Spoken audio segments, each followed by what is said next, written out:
Graça e paz, gente querida, povo de Deus, tudo bem com vocês? Como vai, minha irmã preciosa, meu irmão amado, tudo bem com vocês? Mais uma vez eu vou dizer que é uma alegria muito grande, uma riqueza muito grande, poder chegar até você como uma voz que traz a você o infalível Evangelho da graça de Deus. Ah, como é precioso poder chegar até você e poder falar as verdades deste Evangelho que Paulo disse é o poder de Deus para a salvação de todo aquele que acredita. Porque eu sei que quanto mais você ouvir o Evangelho, quanto mais os teus ouvidos ouvirem, como Paulo disse que a fé vem pelo ouvir, e ouvir vem pela pregação da palavra de Cristo. Então eu sei que quanto mais você ouvir, mais os teus olhos do coração serão iluminados, mais a tua mente será renovada, e mais você vai enxergar as coisas profundas e simples do Evangelho da graça de Deus. E esse crescimento vai te levar a um nível espiritual muito mais profundo. Sem medo de errar, eu vou dizer a você que você vai enxergar o invisível. Invisível nessa nossa exterioridade, mas lá no espírito se torna visível. A coisa mais linda é você ter uma visão clara do Evangelho da graça de Deus. É como um quebra-cabeça. Você vai encontrando as partes, uma e colando na outra. Encontra uma parte aqui, outra parte ali, você vai ligando tudo aquilo que se encaixa. E de repente se torna uma imagem. Aquele quebra-cabeça, ele é completado. Você vai ter uma visão clara do desenho, da imagem que existe no quebra-cabeça. É assim o Evangelho da graça de Deus. Você vai ouvindo, é uma peça que se encaixa aqui, é outra que se encaixa ali, e daqui a pouco você começa a ter uma visão mais clara, uma imagem começa a aparecer dentro de você, uma nova visão passa a se manifestar no teu entendimento, até que tudo se completa e você passa a ter uma visão profunda da grandeza de Deus, do poder e da grandeza de Jesus Cristo, e você passa a enxergar que você viveu tanto tempo com a Bíblia na mão, dentro de uma igreja que só pregava o Velho Testamento, que criou um véu tão grande na tua mente, você não compreendia o que era o Evangelho da graça de Deus, vivia angustiado, preocupado, numa guerra interminável, cheio de superstições. Você vai perceber que quando o Evangelho da graça de Deus formar essa imagem real no teu espírito, no teu entendimento, você vai ver quanto escravo eu me incluo nisso porque eu também fui. Nós éramos esse sistema religioso, que diz sistema cristão, que na realidade nunca nos apresentou o verdadeiro Evangelho da graça de Deus. E eu tenho esse privilégio. Eu não estou te vendo, mas imagino você aí sentado na sua sala ou sentada na sua sala, vendo o YouTube pela televisão, aí mesmo com seu celular na mão, um foninho de ouvido, com sede, porque o Evangelho da graça de Deus, depois que é despertado isso dentro de nós, nos dá sede de ouvir mais, o nosso espírito acorda, uma sede tão profunda e viva, começa a se manifestar dentro de nós, e eu tenho esse privilégio de ser a voz, nada mais que isso, que chega até você para despertar o teu espírito para este conhecimento glorioso deste Evangelho da graça de Deus. Estamos aqui com... Já vou rir, né? Vou brincar com você. Estamos aqui com a Bíblia aberta. De novo não, pastor. Eu vou parar de falar assim. Já sei, o senhor vai falar sobre Gálatas capítulo 3. Não acabou ainda? Não acabei ainda. Estou aqui do versículo 23 a 29, umas 7 lives eu já fiz desse pedacinho e não consigo terminar. Porque é tão profundo, tão rico esses poucos versículos, que eu quero explorar o máximo cada um deles, para que você coma esse alimento e faça fazer parte da sua vida essa riqueza desse conhecimento. Então vamos lá, Gálatas de novo, capítulo de número 13, nós vamos ler versos, vou ler do 23 ao 29, mas a tônica vai estar no 28, então vou ler de novo. Mas antes que viesse a fé, estávamos sob a tutela da lei, nela encerrados, para essa fé que de futuro havia de revelar-se. De maneira que a lei nos serviu de condutor ou de aio, para nos conduzir a Cristo, a fim de que fôssemos justificados por fé. Mas tendo vindo a fé, não permanecemos mais subordinados ao aio, pois todos vós sois filhos de Deus mediante a fé em Cristo Jesus. Porque todos quantos fostes batizados em Cristo Jesus, de Cristo vos revestistes. Dessarte não pode haver judeu, nem grego, nem escravo, nem liberto, nem homem, nem mulher, porque todos vós sois um em Cristo Jesus. Nós vamos falar isso. Porque todos vós sois um em Cristo Jesus. E se sois de Cristo, sois descendentes de Abraão e herdeiros segundo a promessa. Não pergunta não, pastor, eu já sei de cor. Não, vou perguntar. Vou perguntar porque sempre tem gente nova nos ouvindo pela primeira vez. Esta pergunta traz esclarecimento. Por que Paulo pregou, ou melhor, porque, olha aí, já estou me confundindo. Por que Paulo escreveu esta carta aos Gálatas? É muito importante você entender isso. É muito importante.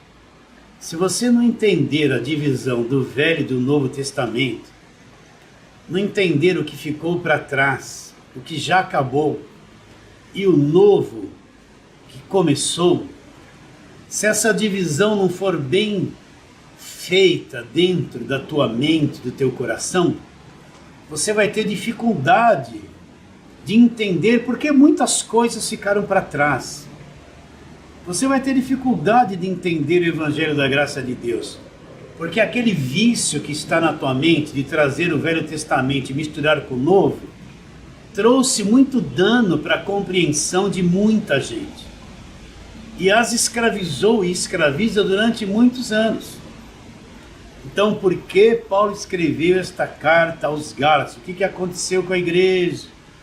Paulo havia fundado igrejas nas regiões da Galácia. E o que Paulo pregou nessas igrejas? Quando se funda uma igreja, tem que estabelecer o ensinamento. Quando se inicia a igreja, tem que pôr um fundamento de fé que todos aqueles participantes da igreja vão aprender e ter a fé baseado naquele conhecimento. Entende? Por isso que uma igreja bem estabelecida, uma igreja desde o seu início foi bem fundamentada, bem ensinada sobre o Evangelho da Graça de Deus. As pessoas que passaram por esse processo se tornam pessoas maduras, inteligentes e não caem no falso evangelho. Você entende? Então Paulo fundou igrejas e o que Paulo pregou aos Gálatas? Paulo pregou Efésios 2:8, porque pela graça sois salvos, mediante a fé. Isso não vem de vós, é um dom de Deus. Você pode olhar para mim com dúvida. Pastor, que estranho isso que o senhor está dizendo. Pela graça eu sou salvo. Quer dizer que eu não preciso fazer nada para ser salvo. Mas eu estou numa igreja que eu tenho que pagar preço, fazer vigília, fazer campanha. Eu sou obrigado a dar o dízimo, eu sou obrigado a dar oferta. Eu sou obrigado a ter carnê de contribuição. Eu sou obrigado a contribuir com a programação de rádio. Porque se eu parar com essas coisas, eu caio debaixo de maldição e perco a salvação. Então o Senhor está dizendo que é de graça que eu sou salvo. Eu não preciso fazer nada. Não sou eu que estou dizendo. É a Bíblia que diz. Efésios 2:8. Porque pela graça sois salvos mediante a fé. Aí a pessoa pode perguntar, não, então tá vendo? Foi eu que criei.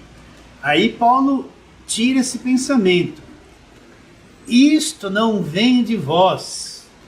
Quer dizer que esta fé que eu tive em Jesus Cristo um dia, que me abriu a porta para entender o Evangelho, não foi eu que produzi, pastor? Ah, que coisa estranha. Não foi você que produziu. Isso não vem de vós, é um dom de Deus. Deus é que injetou essa fé no seu coração e abriu o teu entendimento para crer e entender o Evangelho da graça de Deus. É obra dele. Não foi você que produziu. Você consegue entender isso? Então Deus, na sua sabedoria, na sua predestinação, injetou esta fé no meu espírito. Não foi eu que produzi, foi Ele que pôs isso dentro de mim. Pela graça sois salvos mediante a fé. Isso não vem de vós, não é você que produz. É um dom de Deus, é uma dádiva. E ele fala, não vem de obras para que ninguém se glorie. Então quer dizer, pastor, você pode perguntar, não existe uma obra que eu possa fazer que me dê condições de ser salvo? Não. De acordo com a nova aliança, não existe uma obra que você possa fazer, que Deus olhe e diga assim, olha, eu vou salvar essa pessoa porque ela fez esta boa obra. Não de obras para que ninguém se glorie. Então não existe nada que você possa fazer, você tem que ter convicção disso.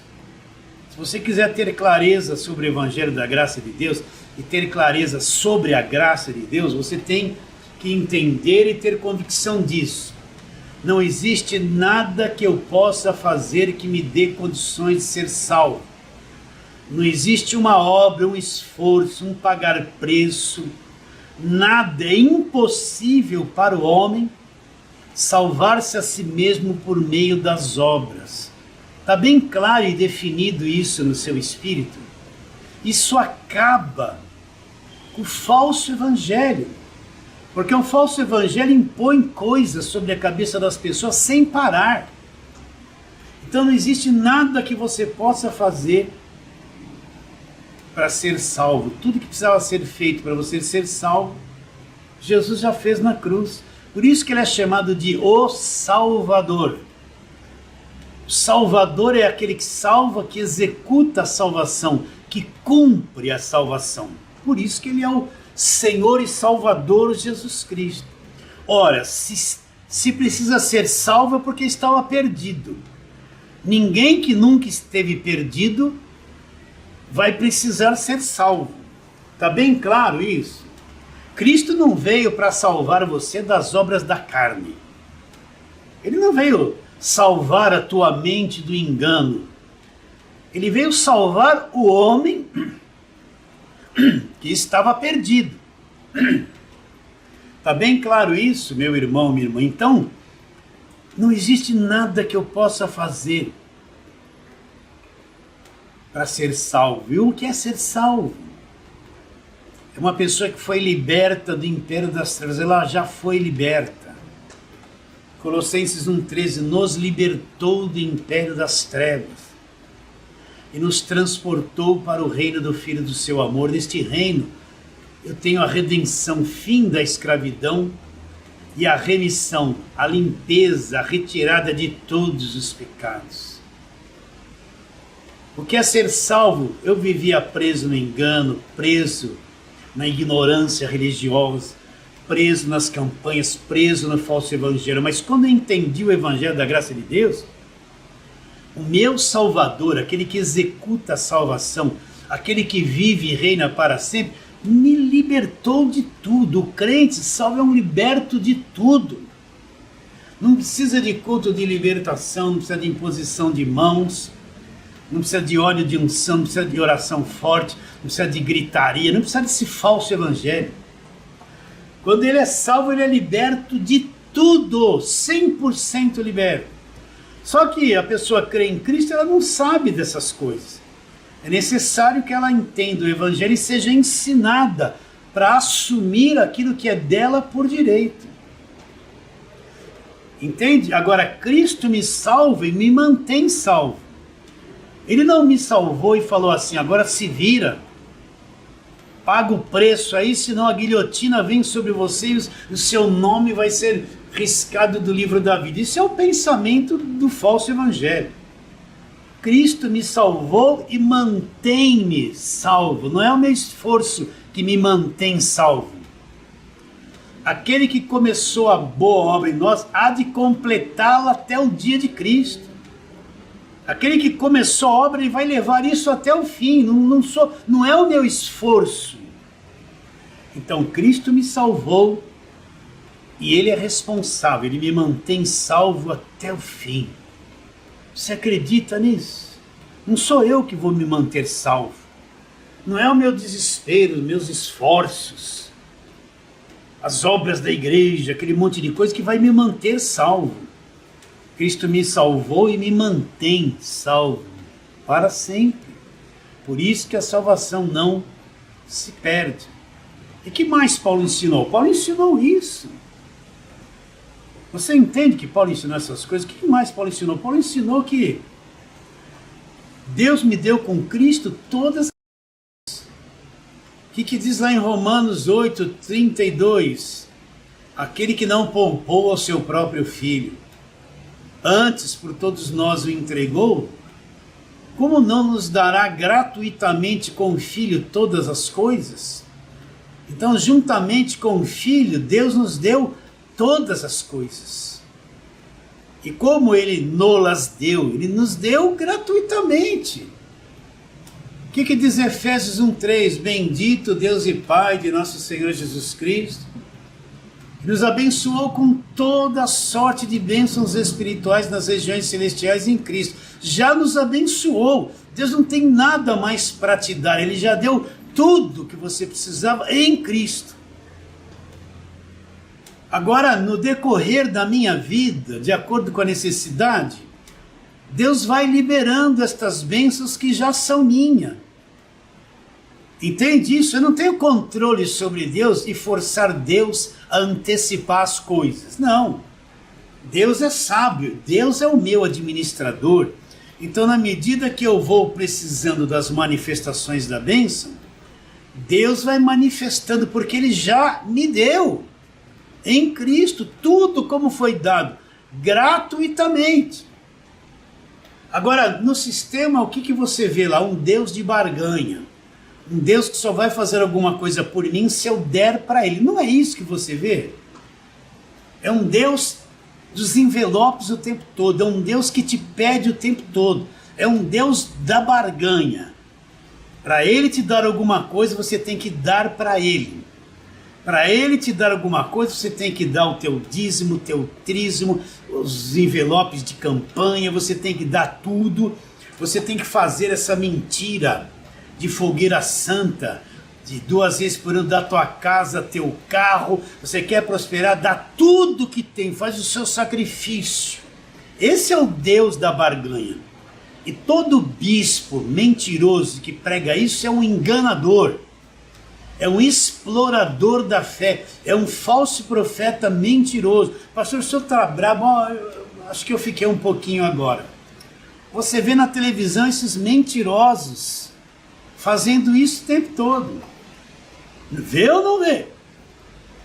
Entende isso? Então, no falso evangelho, o Deus é o Deus da barganha. Deus só vai me dar alguma coisa se eu der dinheiro. Deus só vai me abençoar se eu cumprir o voto em dinheiro naquele envelope. É isso que eles pregam, mas isso é mentira. Deus não precisa de dinheiro. É a igreja aqui que precisa para manter-se materialmente, mas Deus não precisa disso. Será que você entende isso? E Deus nos dá tudo gratuitamente. Entende o que eu estou dizendo? Olha aqui para mim, você entende o que eu estou dizendo? Estou dizendo isso com um coração sincero. Não tem segunda intenção, falar uma coisa para obter outra. Eu não tenho segunda intenção. Entende? É até comprometedor falar assim, mas eu preciso falar assim. Você entende quando eu falo assim? Então tudo isso Paulo ensinou. Tudo isso Paulo ensinou.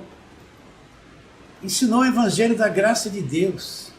E o que aconteceu? Se introduziram na igreja o pessoal do Velho Testamento. Como nos dias de hoje, os pregadores do Velho Testamento, que só falam do Velho Testamento, que só pregam o Velho Testamento, que vivem debaixo de lei, que pregam os votos do Velho Testamento, os sacrifícios, que pregam o segundo boi, que só falam da prosperidade de José, não é? Só falam de altar. Você sabe que altar não existe no Evangelho? Altar era coisa de templo, da velha aliança. Na nova aliança não existe templo, não existe altar. Essa gente que ainda quer guardar sábado, que ainda fala que tem que viver na lei, essa gente se introduziu na igreja dos Gálatas.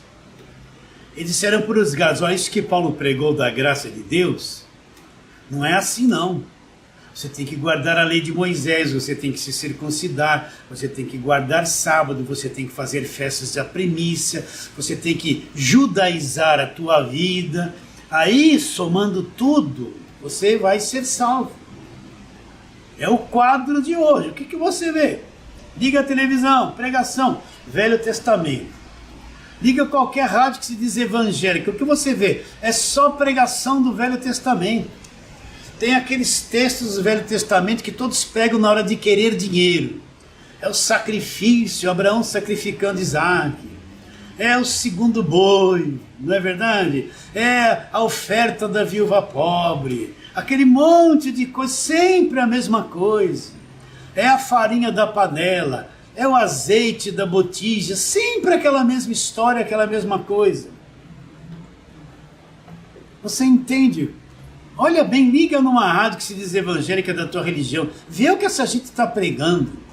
Eles não falam do evangelho da graça de Deus, não falam da obra da cruz. Não falam nada. É o que acontece nos dias de hoje. O evangelho da graça de Deus é encoberto para essa gente. Paulo ensinou tudo isso a eles. Mas essas pessoas se introduziram e perverteram tudo aquilo que Paulo havia ensinado. Vamos ler de novo. Efésios não, Gálatas capítulo 1, verso 6. Admira-me que estáis passando tão depressa, Paulo dizendo isso, daquele que vos chamou da graça de Cristo para outro evangelho, o qual não é outro, senão alguns que vos perturbam e querem perverter o evangelho de Cristo. Então o que Paulo está dizendo? Olha, ensinei tudo sobre a graça a vocês. Vocês estão saindo tão depressa desse que vos chamou na graça para outro evangelho, o qual não é outro, senão alguns que vos perturbam. Quem são esses que Paulo está dizendo que eram os perturbadores? Aqueles que queriam trazer a velha aliança e misturar com aquilo que Paulo havia ensinado, mas levá-los para a velha aliança. Você pode ver, eu falo isso toda a live aqui. Toda pessoa que está debaixo de culto, que só prega Velho Testamento, está numa igreja que só fala Velho Testamento, é uma pessoa que não tem paz, só vive em guerra, vê diabo em tudo, supersticiosa, vive com medo, não tem certeza de salvação. Por quê? Porque eles só ouvem perturbadores pregando as suas mensagens de medo, de acusação, de ameaças. Sim ou não? Pode ver, falam mais no demônio, na obra do diabo, do que naquilo que Cristo fez na cruz. Não é verdade? Então os perturbadores são todos aqueles que vivem na velha aliança, só pregam medo, acusação, riscos disso, risco daquilo, ameaça disso, Deus quer isso de você, Deus quer isso daquilo, e não para mais. São os perturbadores. E o que é o evangelho? Esse outro evangelho? Evangelho corrompido que Paulo fala aqui. Querem evangelho pervertido. É quando eu pego a velha aliança, eu pego o judaísmo e começo a introduzir o judaísmo no evangelho da graça de Deus, anulando o evangelho da graça de Deus e pondo o judaísmo na frente. Você não vê isso? As pessoas dão réplica da arca de uma aliança que já acabou na cruz. Vocês não veem que construíram aqui em São Paulo o templo de Salomão, coisa que acabou na cruz, não precisa mais de templo. Você não vê todas as coisas que eles fazem, mesa usar para trazer sorte, trazer prosperidade na sua casa, um monte de mentiraiada, tudo objetos e coisas da velha aliança, que são tudo tocando chofar, que besteira, isso tudo morreu lá no passado. Você não vê todas essas coisas? Né? O pessoal passa com aquela arca no templo, tem gente até vestida de sacerdote, olha que heresia. Gente vestida de sacerdote no templo, entra com a arca, todo mundo, nossa, e o bispo de lá vai se ajoelhar diante da arca, invocar a Deus diante de uma arca da velha aliança que acabou na cruz. Você não vê essas coisas? Esses são os perturbadores. E isso, na ótica de Paulo, é o evangelho pervertido. Então Paulo diz: mas ainda que nós, o mesmo anjo vindo do céu, nos pregue evangelho que vai além do que temos pregado. Olha, isso aqui é muito importante. Paulo põe um parâmetro. Paulo põe uma medida que você tem que aceitar. O que sair disso tem que ser amaldiçoado. Olha, vou ler de novo. Mas ainda que nós, o mesmo anjo vindo do céu, vos pregue evangelho que vai além do que temos pregado. O que Paulo está dizendo?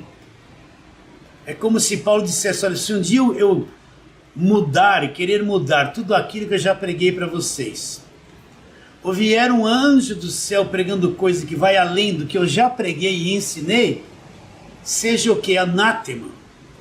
Por isso, as cartas de Paulo é a medida que você tem que julgar toda e qualquer pregação que você ouve.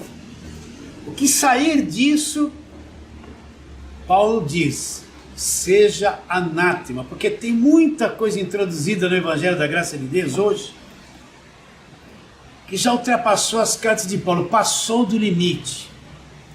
E isso traz o quê? Confusão na cabeça das pessoas. Então Paulo diz: mas ainda que nós, o mesmo anjo vindo do céu, vos pregue evangelho que vai além do que temos pregado, seja anátema, assim como já dissemos e agora repito. Se alguém vos prega evangelho que vai além do que recebeste, seja anátema. E depois Paulo vai escrever toda esta carta mostrando o erro que eles cometeram, que eles estão se desligando da graça de Deus, estão se desligando de Cristo. Paulo disse: olha, vocês estão querendo se justificar por obras da lei. Se o homem é justificado por obras da lei, então a morte de Cristo na cruz foi uma coisa perdida, foi uma coisa vã. O sangue dele derramado na cruz foi uma coisa perdida, foi vã. E aí Paulo vai trabalhando nesse ensino, mostrando o erro que eles cometeram. Até que nós chegamos, já nesse tempo todo, no capítulo 3 de Gálatas, já explicando tudo isso. Nas últimas 10 lives nós só falamos do verso 23 ao 29, todos esses assuntos. E hoje vamos falar do verso 28, mas respondendo ao 27, porque todos quantos fostes batizados em Cristo, foram revestidos de Cristo. Aí Paulo mostra que não há acepção de pessoas. Olha o que ele diz: dessarte não pode haver judeu, nem grego, nem escravo, nem liberto, nem homem, nem mulher, porque todos vós sois um em Cristo Jesus. Então o que Paulo está dizendo? Que nós fomos revestidos de Cristo e não tem acepção de pessoas. Pode ser escravo, pode ser liberto, pode ser homem, pode ser mulher. Não tem acepção de pessoas. Se nós cremos realmente e fomos revestidos de Cristo, então todos nós somos um. Todos nós somos um em Cristo. Será que você entende isso? Depois você assiste a live passada, Revestidos de Cristo, para entender o que nós vamos falar hoje, porque é uma continuidade. Mas olha que coisa linda que Paulo fala. Paulo está dizendo que nós que cremos nesse Evangelho da Graça, Paulo está dizendo que todos nós nos tornamos um. Nos tornamos um em Cristo Jesus. Nós não somos mais uma coisa separada. Nós nos tornamos uma unidade. Significa que eu e você, apesar de estarmos longe em estados e até países diferentes, no Espírito nós somos um. Então vamos trabalhar um pouquinho para tentarmos entender isso. Vamos lá, João capítulo 17. João 17 é aquela famosa oração sacerdotal que Cristo fez. Vamos ler ali alguns versos. A partir do verso 20, ele está fazendo aquela oração, está falando muitas coisas. Mas antes disso, quero ler uma coisa que ele disse aqui. Verso 14, eles têm dado a tua palavra e o mundo os odiou. Porque eles não são do mundo, como também eu não sou do mundo. Não os peço que o tire do mundo, mas sim que os livres do mal. Jesus está dizendo isso para os apóstolos e discípulos. Aí Jesus diz, eles não são do mundo, como também eu não sou do mundo. Olha que coisa interessante, Jesus está dizendo que, apesar dele estar no mundo, ele não era deste mundo. Ele não pertencia a este mundo. Aqui mesmo em João, quando ele é interrogado por Pilatos, ele responde, entre várias coisas, no verso 36, ele diz assim, o meu reino não é deste mundo.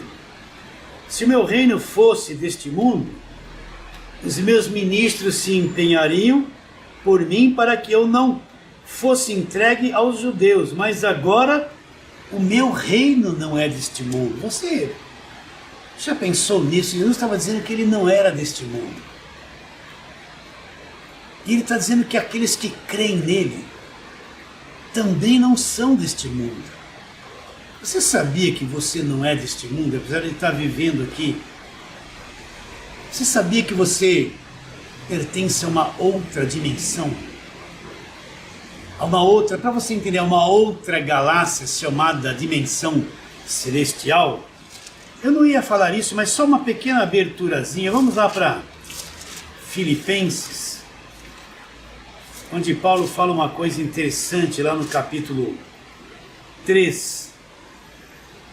Ele diz assim, verso 20, porque a nossa pátria está nos céus. Aonde está a nossa pátria?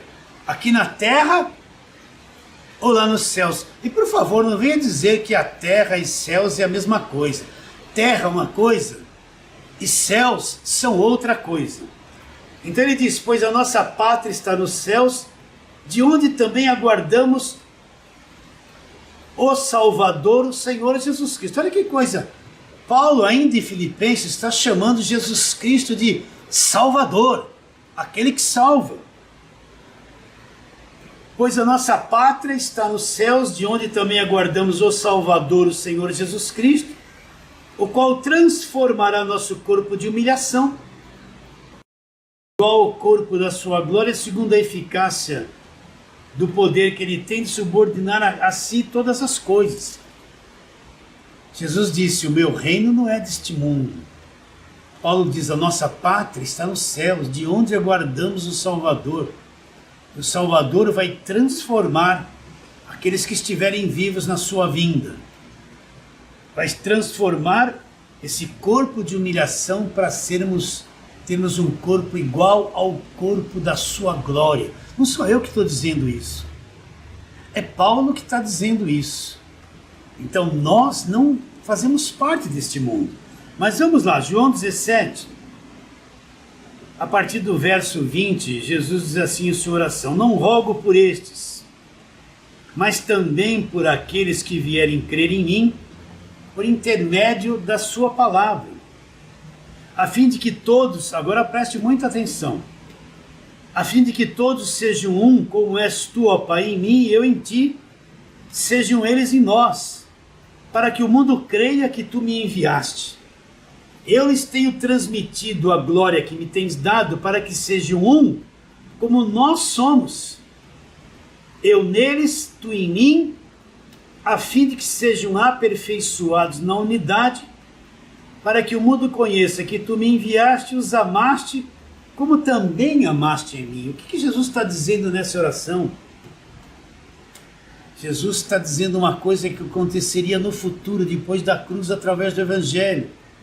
Ele está dizendo que, para que nós fôssemos um, como ele era um com o Pai e o Pai com ele, para que nós fôssemos um com eles. Quero ler de novo aqui.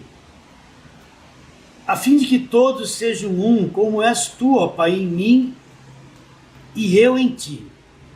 Também sejam eles em nós, no plural, não no singular. Também sejam eles em nós. E isso vai ter um efeito no mundo, para que o mundo creia que de fato Jesus é quem era mesmo. E ele continua dizendo: eu lhes tenho transmitido a glória que me tens dado, para que sejam um, como nós somos.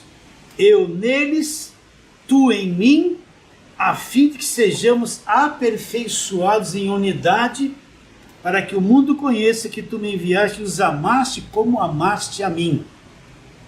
Então, essa unidade, Jesus está orando para aqueles que receberiam, que viriam crer nele, por intermédio da sua palavra. Jesus está revelando uma coisa profunda, que nós seríamos um com ele, assim como o Pai era com ele, e ele era como o Pai, uma perfeita unidade. Nós teríamos e seríamos uma perfeita unidade com ele. Você consegue enxergar isso? Significa que aqui no nosso espírito, no nosso interior, nós somos um com ele. Nós fazemos parte dele. Nós somos um em unidade com ele, um só espírito com ele. Quero ler aqui a primeira carta de Paulo aos Coríntios, para fortalecermos esse pensamento. Primeira carta de Paulo aos Coríntios, capítulo de número 12. Quando Paulo começa a falar sobre o corpo da igreja, ele diz assim, verso 12, porque assim como o corpo é um e tem muitos membros, e todos os membros, sendo muitos, constituem um só corpo, assim também com respeito a Cristo. Pois em um só Espírito todos nós fomos batizados, formando um corpo, quer judeus, quer grego, quer escravos, quer livres, e a todos nós nos foi dado de beber de um só Espírito. E olha que coisa interessante, ele está dizendo que todos nós que cremos, fomos batizados em um Espírito, formando um corpo. E não há acepção de pessoas, pode ser grego, escravos, livres, judeus, seja lá quem for. E a todos nós nos foi dado de beber de um só Espírito. Então todos nós fomos batizados em um Espírito e formamos o corpo, que é o corpo de Cristo. E a todos nós que cremos, que fazemos parte, estamos no Evangelho da Graça de Deus, foi nos dado de beber de um mesmo Espírito. Você enxerga isso comigo? Aí depois Paulo vai descrever aqui o corpo de Cristo, que é a igreja. Presta atenção, porque também o corpo não é um só membros, mas muitos. Se disser o pé, porque não sou mão, não sou do corpo, nem por isso deixa de ser do corpo. Se o ouvido disser, porque não sou olho, não sou do corpo, nem por isso deixa de ser. Se todo o corpo fosse olho, onde estaria o ouvido? Se todo fosse ouvido, onde estaria o olfato? Se todos, porém, fossem um só membro, onde estaria o corpo? É certo que há muitos membros, mas um só corpo. Não pode os olhos dizer à mão, não precisamos de ti. Nem ainda a cabeça aos pés, não preciso de vós. Pelo contrário, os membros do corpo que parecem ser mais fracos são necessários. Os que parecem ser menos dignos do corpo, a esses damos muito maior honra. Também os que não são decorosos revestimos de especial honra. Mas nossos membros nobres não têm necessidade disso. Contudo, Deus coordenou o corpo, concedendo muito mais honra àquilo que menos tinha. Então, olha que coisa interessante. Paulo apresenta aqui o corpo de Cristo, formado por mim, por você e por milhares e milhares que estão crendo nesse Evangelho da Graça de Deus. Ele apresenta aqui vários membros, cada um com uma função, mas que todos nós juntos precisamos uns dos outros, fazemos parte uns dos outros, estamos ligados uns aos outros, fomos batizados em um Espírito formando um corpo, e a todos nós nos foi dado de beber de um mesmo Espírito. Que corpo é esse? Esse é o corpo de Cristo, é a igreja. Agora presta atenção no que eu vou te dizer, para você entender que nós todos somos um, respondendo aquilo que Paulo está dizendo no capítulo 3 de Gálatas, verso 28. O mesmo sangue que corre no corpo não passa por todos os membros. A mesma vida que está no corpo não corre esta mesma vida por todos os membros. Cristo é o cabeça, como vamos ler já já. A vida que está na cabeça não é a mesma vida que está no corpo. O Espírito que habita no corpo não é o mesmo que está em todos os membros. Então repare bem que todos nós somos um só Espírito, uns com os outros, Cristo em nós e nós em Cristo. Aquela unidade que ele estava orando ali em João 17, ela se cumpre no Evangelho.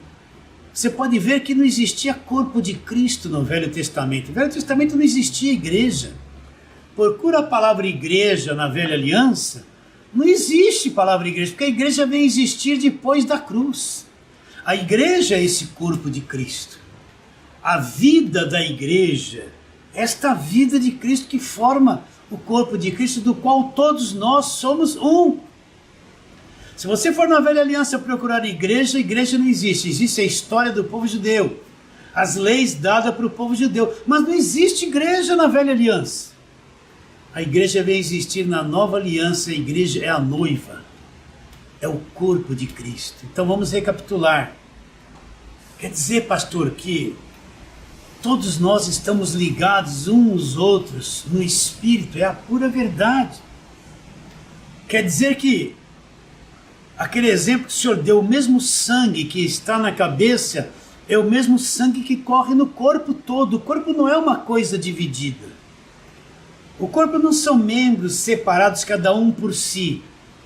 Não, todos são importantes e todos estão ligados uns com os outros. O corpo é unido no Espírito e a mesma vida que está no cabeça, que é Cristo, essa mesma vida está no corpo. Por isso não há divisão. Mas nós moramos tão longe uns dos outros, sim, mas no Espírito. Estamos ligados um com o outro. Eu estou ligado no teu Espírito, você está ligado no meu Espírito. Quando eu estou falando aqui, você recebe essa palavra no Espírito, você está recebendo isso, essa mesma vida no seu Espírito. Então Deus não vê um corpo de Cristo aqui na terra separado, cada um para si, cada um correndo um para o lado, outro para o outro. Não, Deus vê uma igreja formada, uma igreja Espírito que tem a vida de Jesus Cristo. Uma vida cujo o único cabeça é o Senhor Jesus Cristo. Não existe essa tal de cobertura espiritual. Um homem sujeito à falha, um apóstolo, ele é cobertura espiritual da igreja, cheio de defeito. Que cobertura ele pode dar? Isso foi incutido na mente das pessoas, mas é uma cobertura falsa produzida por um homem falso. Cobertura espiritual é o cabeça que faz e cobre a igreja. E o nosso cabeça é o Senhor Jesus Cristo. Como a palavra está cheia de ensino a respeito disso. Então, mesmo à distância, nós somos um só corpo. A mesma vida está nesse corpo todo, são salvos. A mesma vida, o mesmo sangue que corre na cabeça, que é Cristo, corre por todas as partes do corpo, não há separação. Então nós estamos unidos, nós somos um só Espírito. Essa unidade que Cristo orou em João 17 se cumpre através do Evangelho. No Evangelho todos nós fazemos partes uns dos outros, quer dizer, no Evangelho da graça de Deus, não no falso Evangelho. Você entende? Então nós estamos ligados no cabeça, que é Cristo. Nós estamos assentados com Ele nas regiões celestiais, em Cristo. Tudo é em Cristo. Repare bem, não há mais salvação para aqueles que estão em Cristo. Onde está a nova criação? A nova criação está em Cristo, né? A nova criatura está onde? Em Cristo. Tudo você vai vendo no Evangelho que Paulo ensinou, tudo tem essa palavra em Cristo, por meio dele, para ele, nele, através dele. Significa que nós estamos em Cristo. E todos nós juntos somos um só em Cristo. E ele é o cabeça sobre todas as coisas. Você entende o que eu estou te dizendo? Ele é o cabeça sobre todas as coisas. Por isso que nós nos identificamos. Presta atenção. Aquele dia que você ouviu o Evangelho da graça de Deus, que mexeu com você, que você acordou, despertou, nasceu do alto. Então você percebe que criou-se uma unidade entre nós, através do conhecimento do Evangelho da graça de Deus. Você percebe que existe uma atração. Eu estou aqui atraído por você, eu nem sei quem você é. Mas lá no meu espírito eu sei que você está aí, eu sei que você existe. É como se no meu espírito eu visse vocês todos ligados em mim. Eu não os vejo, mas é como se isso acontecesse. E nós estamos unidos por esse Evangelho da graça de Deus. Foi acesa a luz dentro de você, como foi em mim. E nós somos um em Cristo Jesus. Vamos lá, Efésios capítulo 1. Vamos abrir lá em Efésios capítulo 1. Para você entender isso que nós estamos falando, com mais clareza e com respaldo bíblico. Vamos lá, Efésios 1. Vamos ler versos...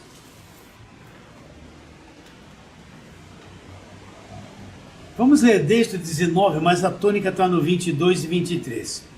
E qual a suprema grandeza do seu poder para com os que cremos, segundo a eficácia da força do seu poder, o qual exerceu ele em Cristo, ressuscitando dentre os mortos, fazendo-o assentar à sua direita nos lugares celestiais, acima de todo principado, potestade, poder, domínio, e de todo nome que se possa referir não só no presente século, mas também no vindouro. Agora presta atenção. E pôs todas as coisas debaixo dos pés, para ser o cabeça sobre todas as coisas, o deu à igreja. Quem é a igreja? Somos nós. O qual é o seu corpo, a plenitude daquele que tudo enche em todas as coisas. Aqui está dizendo sobre a ressurreição de Jesus Cristo. Ele ressuscitou pelo poder de Deus, está sentado nos lugares celestiais acima de tudo. Acima de todo poder, domínio, principado, potestade. Você consegue enxergar isso? Nós não estamos crendo num Cristo fraco, que eu preciso de libertação todos os dias. Nós não estamos crendo num Cristo ausente, um Cristo deficiente. Não, ele assentou nos lugares celestiais acima de todo poder, domínio, principado, potestade, autoridade, acima de tudo. E para ser o cabeça sobre todas as coisas, quem Deus deu? Deus deu à igreja, que somos nós. Nós somos o corpo de Cristo. Estamos ligados no Espírito um com outros. Nós estamos assentados nos lugares celestiais com Cristo, porque o cabeça está lá. E nós estamos aqui na terra, mas ligados no Espírito, assentado lá com Ele. A cabeça não está separada do corpo. Então nós estamos assentados com cabeça nas regiões celestiais, acima de todo principado, poder, domínio, acima de tudo. A igreja está acima de todas as coisas. A igreja verdadeira é intocável, é a noiva de Cristo, indestrutível, inviolável, santa, pura no Espírito. Você consegue enxergar isso? Unida, somos um só no Espírito com Ele. E para ser o cabeça sobre todas as coisas, olha, Cristo